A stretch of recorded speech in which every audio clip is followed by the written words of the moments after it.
Living Flame number 23, The Gate of the Sheep.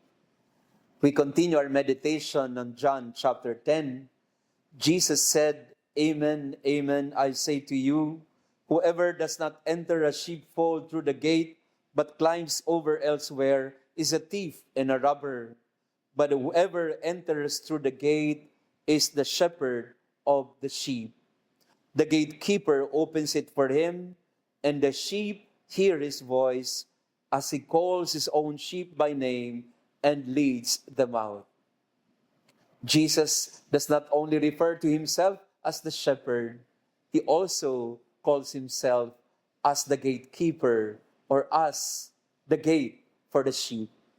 And we can understand this better if you go back to the Hebrew culture, to the Jewish culture of the shepherds.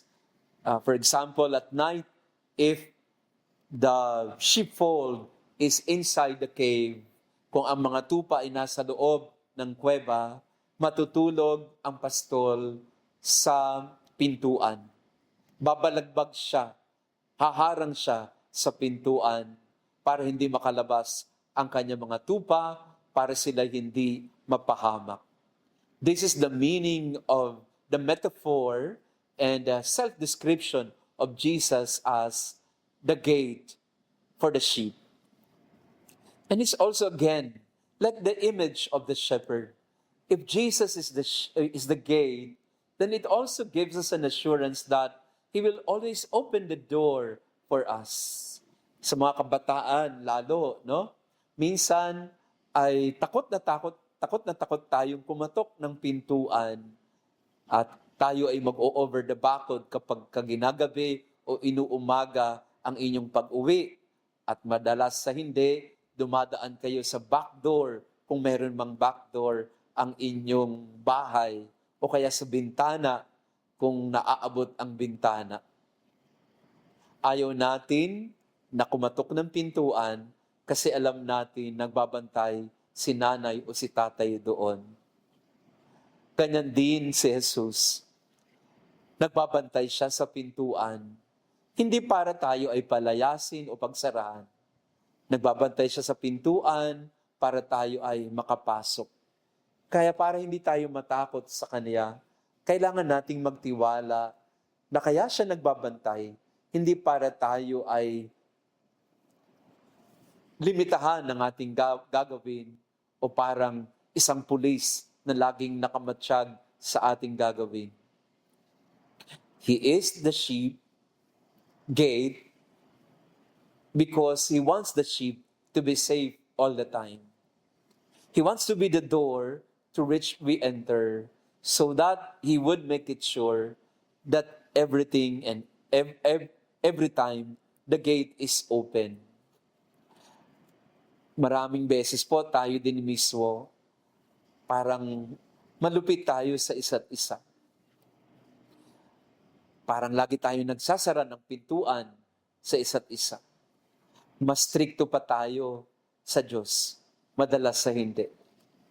Yung pamantayan natin sa pamilya, sa asawa, sa anak ay napakataas na parang hirap na hirap sila na makapasok doon sa makipot na pintuan na ating ibinigay sa kanila.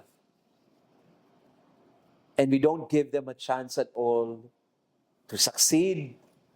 We don't give them a chance to go on with their lives, ayusin ang lahat. Whereas God, Jesus Himself, opens the door for us sinners. He is like the Father waiting at the door for the prodigal son to come back. And He runs. He goes out of the house to welcome the prodigal son. The same thing with Jesus all the time. In His treatment of each one of us, ang pag-ibig ng Diyos ay laging bukas. Ang puso ng Diyos ay laging bukas para sa pagkapatawad, para sa pagkapadaloy ng biyaya, ng pagmamahal, at awat habag sa atin. He is the gate for us. The gate is open 24/7, waiting for us to come back. The gate is always open anytime, any hour of the day, any day of the month, any month of the year, 24/7, 365 plus years in a year, the gate is open. We just need to come back and find our way to Him. He wants all the sheep to come back to His fold. So in this Easter season, Jesus is asking us, wag na matakot dumaan sa pintuan. Wag nang umakyat ng bintana o dumaan sa likod. Dumaan sa pintuan. Kasi ang pintuang ito ay laging bukas sa iyong pagbabalik.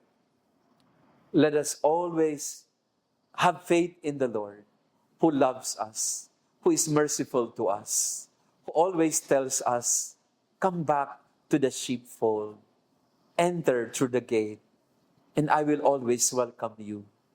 I will happily welcome you anytime, any day.